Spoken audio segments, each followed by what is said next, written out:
Lee Richardson joins us right now, licensed professional counselor and founder of the Brain Performance Center. And Lee, we wanted to have you on with us because of this tragic story out of Allen.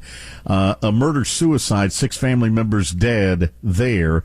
These brothers apparently carry this murder-suicide plot out. We see a suicide note that was on some of the social media. Give us some warning signs to this. Anything out there we should have been looking for?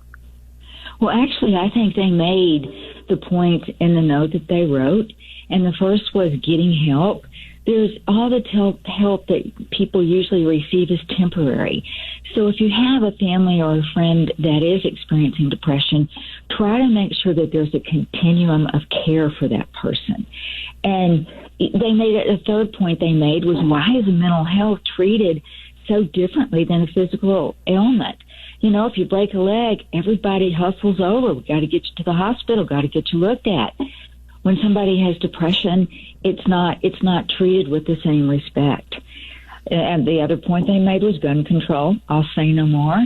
And the last point that they made is ask the question why. If you have a family member or friend that's depressed, ask them why. Because there's situational depression. I failed a test. I didn't get the job I wanted. And then there's real depression. And that comes, and if you look at both brothers had it, that tells me it's genetics. It's in their DNA.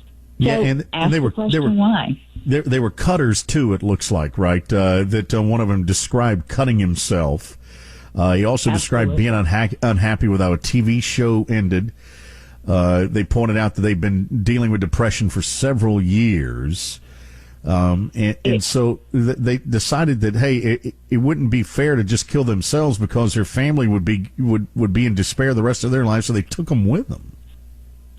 Well, you know, he talks about how his brain works off of logic, and he certainly thinks when you're in your brain's in a dysregulated state, it's not operating in a logical manner. He thought it was. And, you know, a lot of people with depression, they do cut because they just want to feel something. And when you can feel nothing, it's hopeless. You go into that parasympathetic state, you're numb.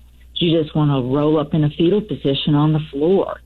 And I think everything that he described, I think he tried to process what he was doing and why he was doing it in that note. But I think one of the first sentences he said is, I'm going to kill myself. I might as well get some attention.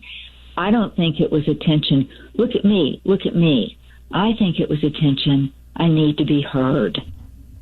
And just real quickly, if I may, if you and I are talking, or I'm talking to somebody, how can I tell if a person is going through depression? What do I look for in their eyes, or maybe the tone of their voice, or something like? Is there a key thing that you can look at and hear or see to help a person? Absolutely. When somebody has that lost deer in the headlight look in their eyes, and when they can't make eye contact with you, when the tone of voice is just flat, there's no emphasis on anything, when you can't spark the slightest bit of joy in them, those are all huge red flags. Mm-hmm. All right, all things to be on the lookout for. Yeah. Thank you very much for that heads up, Lee Richardson. Just a tragic story. We need